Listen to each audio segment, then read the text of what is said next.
इसीलिए कहते हैं कि मनुष्य को दान करता रहना चाहिए। दान करने से धन हमेशा बढ़ता है, घटता नहीं है। इसलिए दान करना चाहिए और हमेशा भगवान के कीर्तन भजन स्मरण करते रहना चाहिए। ऐसा नहीं है कि हमको भजन करने के लिए समय की आवश्यकता होती है। भजन चाहे कोई भी काम करें, काम करते वक्त भी हम लोग भजन कर सकते हैं, भगवान के नामों का गुणगान कर सकते हैं। चाहे हम खेतों पे काम करते हैं, चाहे घर में कुछ भी काम करते हैं, चलते फिरते उठते बैठते भगवान के नामों का उच्चारण करते रहते हैं। इससे मनुष्य का मन पवित्र रहता है।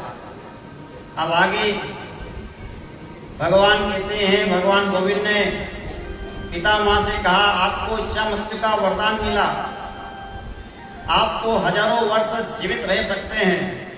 भीष्म ने कहा है, हे केशव, आप जीने की कामना नहीं है, इतनी सुंदर मृत्यु कभी किसी को हो सकती है क्या? कहते हैं कि देहांत काले तुम सामने हो, मुरली बजाते मन को लुभाते, यह गीत गाकर तन्नाथ त्यागो, गोविंद दामो धर्मात्मीति।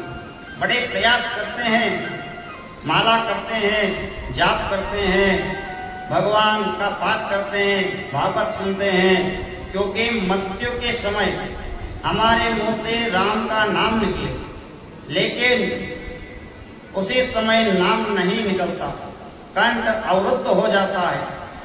भीष्म बोले, मैं कितना भाग्यशाली हूँ, कितना बड़ा मेरा प्रारब्ध है।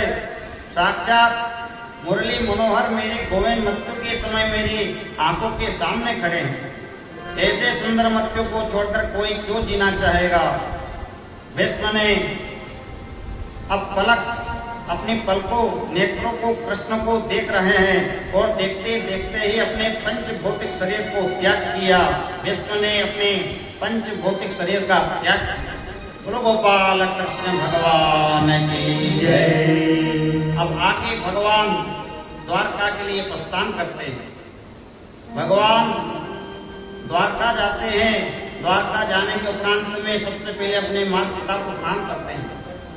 भगवान माता पिता को प्रणाम करते हैं, अपने वृद्धजनों को प्रणाम करते हैं। हमेशा प्रणाम करते रहना चाहिए। अपने घर में भी अपने बच्चों को भी ऐसे संस्कार डालने चाहिए। हमेशा कहीं भी जाएं, चाहे स्कूल जाएं, चाहे बाहर जाएं, जो भी कार्य के लिए हम घर से जैसे बाहर निकलते हैं, उसी समय पे भगवान को प्रणाम करना चाहिए, हमारे माता पिता को प्रणाम करना चाहिए, हमारे गुरुजनों को प्रणाम करना चाहिए, अतिथियों का सम्मान करना चाहिए। ये हर घर में ऐसा होना चाहिए। ये तो कहते हैं, माता शत्रु पिता वेरी ये न बालो न पाठिता। शास्त्र कहते हैं वो माँ तो अपने पुत्र को शत्रु है, और जो अपने बालक को सुंदर शिक्षा नहीं देते, सुंदर शिक्षा होनी चाहिए, जो सुंदर शिक्षा नहीं देते, उनके अंदर अच्छे विचार नहीं डालते, कभी बच्चों को प्रणाम करने का नहीं बोलते, वो बचपन में जो संस्कार हम बच्चों में डालेंगे नहीं, वही संस्कार जीवन पर्यंत रहते हैं। हमेशा बच्चों को संस्कार, अच्छे संस्कार देना चाहिए। अब आगे भगवान द्वारिका पहुंचते हैं। इसके उपरांत जैसे ही भगवान द्वारका तो चले गए, लेकिन जिस बालक को प्रभु ने गर्भ में जाकर बचाया था, उस बालक ने आज हस्तिनापुर में जन्म ले लिया। इसी का नाम परीक्षित है। ये अभिमन्यु का बेटा है, जिसने अपने पिता का मुख नहीं देखा। जब ये 3-4 महीने का गर्भ में था, पिता की मृत्यु हो गई और युद्ध में मारे गए। जैसा ही इसने जन्म लिया, लेते ही पालकी मारकर गिर गया। बोलो परीक्षित महाराज की जय। धीरे धीरे परीक्षित महाराज बड़े होते गए। बड़े होने के उपरांत में परीक्षित का विवाह हुआ। विवाह के उपरांत परीक्षित को राजगद्दी पर बिठाया। बिठा के 5 पांडव वन में तपस्या के लिए निकल पड़े। परीक्षित महाराज बड़े प्रतापी हैं। समय व्यतीत होता रहा, उन्होंने अच्छा राजकार्य संभाला। परीक्षित के 4 पुत्र हुए। जो बड़ा पुत्र है उसका नाम जन्मेजय है। राजा परीक्षित एक बार वन में जाते हैं, इसलिए राजा परीक्षित जो वेश बदल के कभी कभी संतों के महंतों के आश्रम में जाते हैं, वहां पे सेवा करते हैं, वहां पे पूजा करते रहते हैं और वहां झाड़ू लगाते हैं आदि अत्यंत काम करते हैं, क्योंकि राजा हैं, वेश बदल के उनको जाना पड़ता है। अगर वो राजा बन के जाएंगे कोई उनको सेवा करने का मौका नहीं देता, इसलिए वो वेश बदल के जाते हैं ऋषियों के आश्रम में और वहां पे सेवा करते हैं। राजा परीक्षित आज उन्होंने उस मुकुट को पहना, सुंदर जंगल में चले गए। जाकर परीक्षित ने एक दृश्य देखा, एक पेड़ से एक बैल खड़ा है और बैल के सामने गाय खड़ी है और गाय माता बार बार दान करती है, लेकिन बैल उसको समझाने का प्रयास कर रहा है। जरा स्पष्ट में कहूं तो बैल कोई और नहीं, धर्म ही बैल है। सतयुग में धर्म के 4 पैर थे, सत्य, दान, दया और पवित्रता, इन चारों में ही शांति है। सतयुग समाप्त हो गया तो त्रेता आते आते 3 ही रहे। द्वापर में 3 पैर धर्म के गए, सत्य रहा। पत्नी रूपी गाय को धर्म रूपी बैल समझाता है, माता तुम क्यों रोती हो? कोई तुम्हारा मित्र छोड़कर तुम्हें चला गया, उसकी याद में रोती हो? या मेरे 3 पैर कटे हुए हैं, इनको देखकर तुम रुदन करती हो? तुम तो साक्षात माता पत्नी हो। इन दोनों की बात राजा परीक्षित ने सुना। पास आए, राजा परीक्षित पास आए और बोले, आपके 3 पैर किसने काटे? मैं परीक्षित हूँ, पांडव का पुत्र, मेरे राज्य में ऐसा अनाधिकारी कोई कर नहीं सकता। ऐसा दुष्टता कौन कर सकता है मेरे राज्य में? आप साक्षात धर्म के स्वरूप हैं, आपके 3 पैर किसने काटे? मैं उस व्यक्ति को दंडित करूंगा, उसको छोड़ूंगा नहीं। धर्म रूपी बैल बोला, राजन किसका नाम लें? कोई किसी को तकलीफ नहीं दे सकता, कोई किसी को कष्ट नहीं दे सकता। जो कुछ भी मिलता है अपने कर्म से ही मिलता है। बैल रूपी धर्मराज कहता है, यदि कर्म का प्रधानता को मैं मानूं तो मेरा कर्म ही ऐसा हुआ होगा जिससे मेरे 3 पैर कटे गए।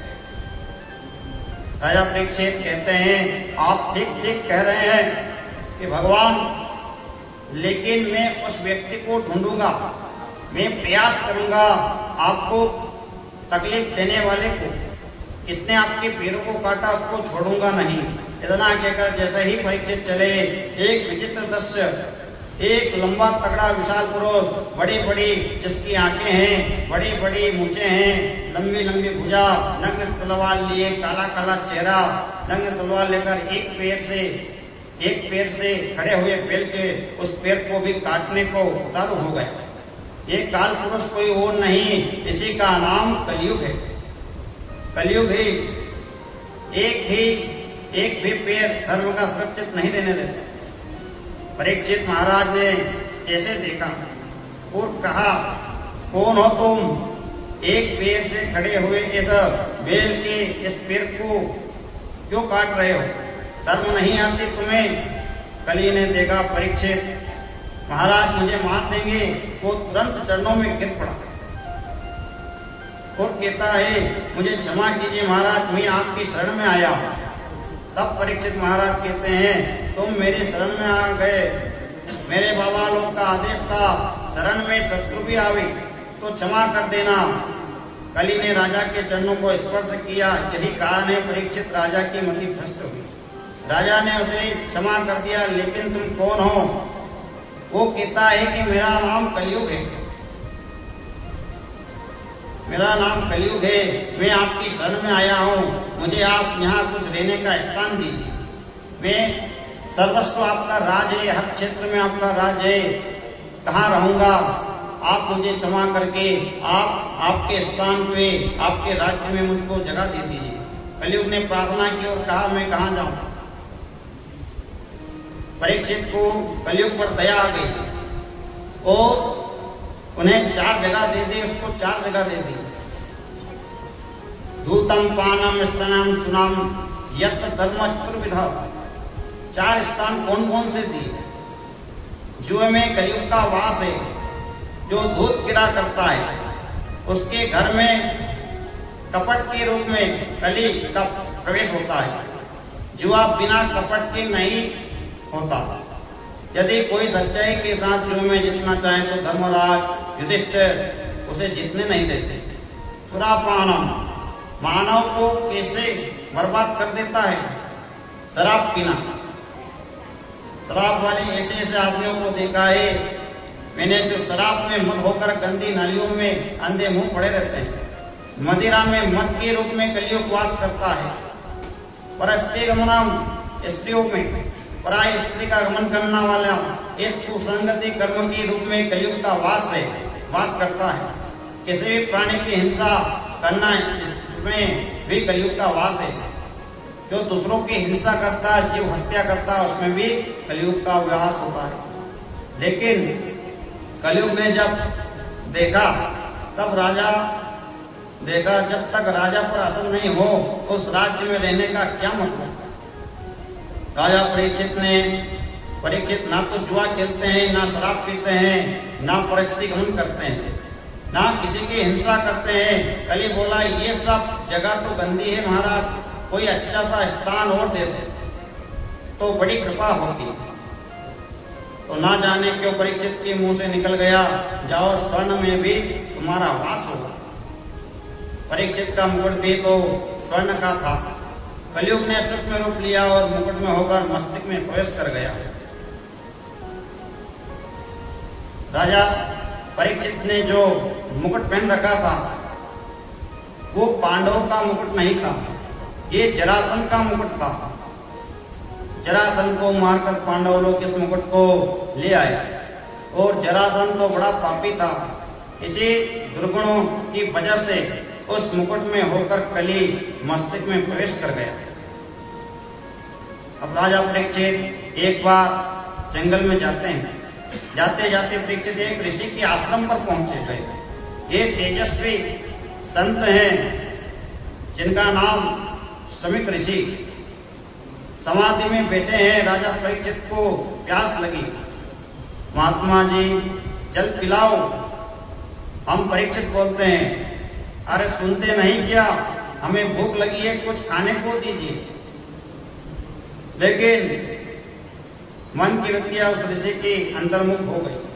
ते अभ्यास से निवृत्ति हो चुकी थी, इसलिए ऋषि को कुछ मालूम नहीं पड़ा।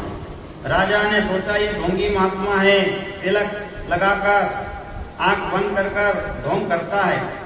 मैं यहाँ आया हूँ यह जानकर भी आंखें नहीं खोलता। राजा ने चारों ओर देखा, एक मरा हुआ काला नाग पड़ा था, एक सर्प पड़ा था। राजा ने उस मरे हुए सांप को लेकर ऋषि के गले में डाल दिया और चल गए। थोड़ी देर में संगे ऋषि वहां आए और समाधि में लीन पिता के गले में मरा हुआ सर्प देखकर बोले ये दुष्टता किसने की? किसने डाला मरा हुआ सर्प पिताजी के गले में? छोटे छोटे नन्हे ऋषि कुमारों ने कहा महाराज राजा परीक्षित आए थे, आपके पिता से भोजन की याचना कर रहे थे। इनसे कोई उत्तर नहीं मिला तो उन्होंने ही यह मरा हुआ सर्प आपके पिताजी के गले में डाल दिया। उस ब्रह्मचारी तेजस्वी ऋषि का क्रोध भड़क उठा। तुरंत हाथ में गंगा जल लेकर कहा जिस सर्प को परीक्षित ने मेरे पिता के गले में डाला है उसके पूर्वज जो तक्षक सर्प हैं, आज के 7वें दिन परीक्षित को डस लेगा और उसकी अकाल मृत्यु हो जाएगी। उन्हें भारत का सम्राट होने का कोई गर्व नहीं है। वाणी रूपी बाण चला दिए, लेकिन परीक्षित महाराज ने सायंकाल महल में लौटकर मुकुट को जैसे ही उतार कर रखा, वह बोले ये मैंने क्या अपराध कर डाला? एक संत के गले में मरा हुआ सांप डालकर चला आया। राजा के मन में बड़ी ग्लानि हुई। और वो सोच रहे हैं कि इधर समीक मुनि ने अपने गले में मुड़ा हुआ सर्प देखा, समाधि टूटते ही तो सोचा किस ऋषि ने, किस बच्चे ने, किस बालक ने विनोद किया, किसी बालक ने विनोद किया होगा। लेकिन अपने पुत्र को रोते हुए देखा। पुत्र ने कहा, राजा परीक्षित आपके गले में मुड़ा हुआ सर्प डालकर चले गए, तो क्या हुआ बेटा? समीक मुनि ने कहा, बेटा जो राजा हमारी रक्षा करता है, हमारा आदर करते आए हैं, राजा परीक्षित की कृपा से हम निर्जन वन में निर्भर विचरण करते हैं। जो राजा हमारी सुरक्षा करता है, आज यदि वो राजा हमारे आश्रम पर आए तो हमारा कर्तव्य बनता है कि हम उन्हें जलपान कराएं, उनको भोजन कराएं। पर मैं समाधि में था, ये नहीं जान पाया, मैंने उनका आदर नहीं किया, तो राजा को क्रोध आ गया होगा, तो राजा सबको डालकर चले गए होंगे। कोई बात नहीं। संगी ऋषि बोले, पिताजी मैंने उन्हें दंड ऐसा दिया है कि आज के बाद परीक्षित जीवन में दोबारा कभी ऐसी गलती नहीं करेगा। समीक ऋषि बोले कि क्या किया तुमने बेटा? कि बोलो पिताजी, आज के 7वें दिन परीक्षित को तक्षक सर्प डस लेगा और उसकी अकाल मृत्यु हो जाएगी। इतना सुनते ही ऋषि के नेत्र सल हो गए। बोले, अरे बेटा ये तुमने क्या किया? इतने बड़े धर्मात्मा राजा को तुमने अकाल मृत्यु का श्राप दे दिया। हम लोग संत हैं बेटा, संत को करुणावान होना चाहिए, प्राणी मात्र के लिए मैत्री और प्रेम का भावना वाला होना चाहिए। ये तुमने क्या किया?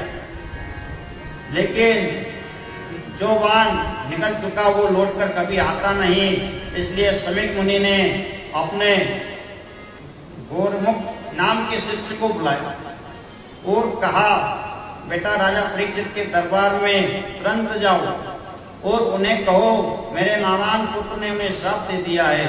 आज के 7वें दिन तक्षक सर्प के डसे जाने से उनकी अकाल मृत्यु हो जाएगी।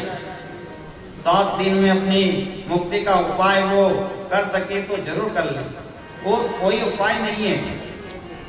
गोरमुख नाम के शिष्य ने जाकर राजा परीक्षित को सूचना दे दी।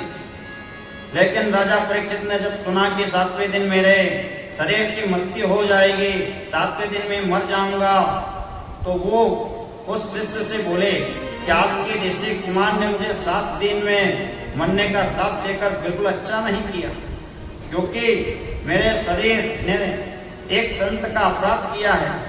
मैं तो इस शरीर को 7 मिनट भी रखना नहीं चाहता। सोचता हूँ मृत्यु हो जाए, मेरे प्राणांत हो जाए, मेरे ऊपर बिजली गिर जाए, इस शरीर को रख कर करूंगा क्या?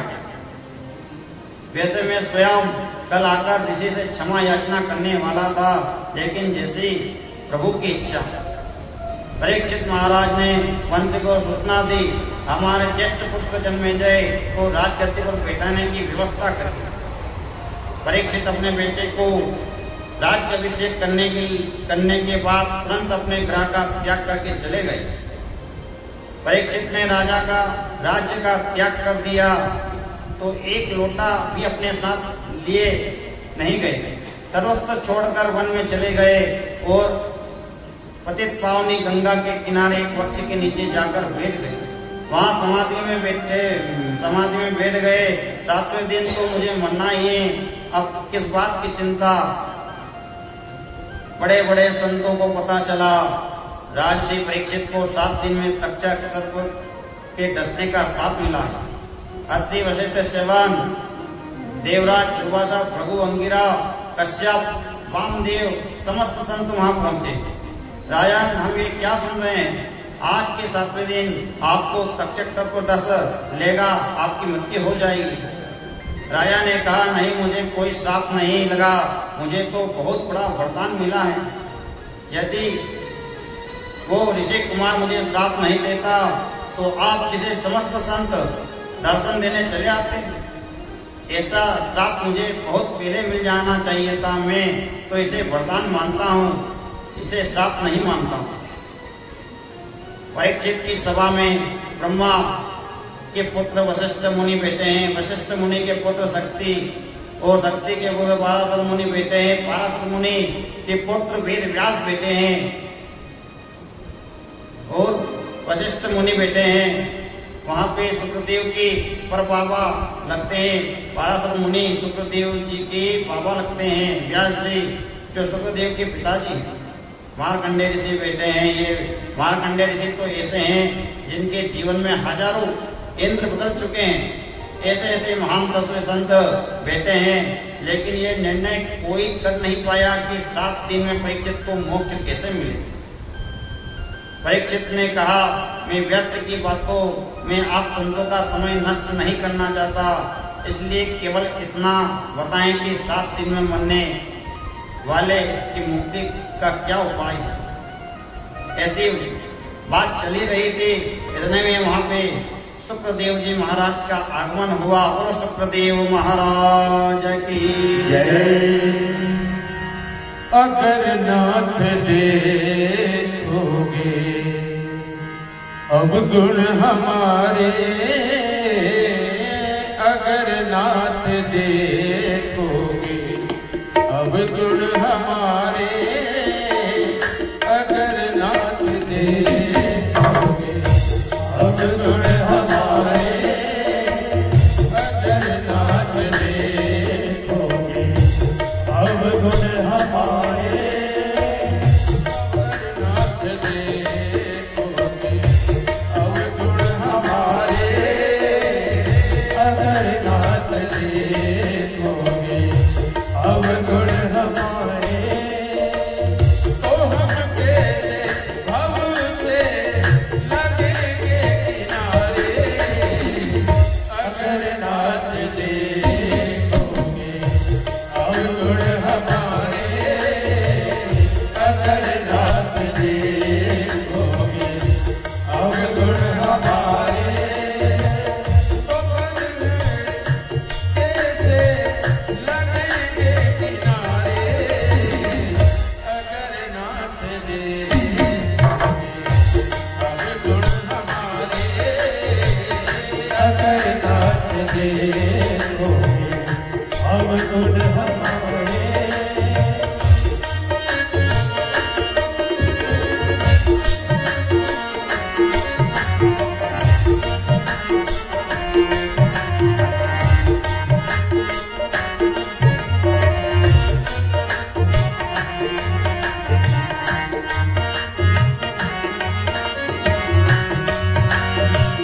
पतितों को पावन हे करते नयन,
हो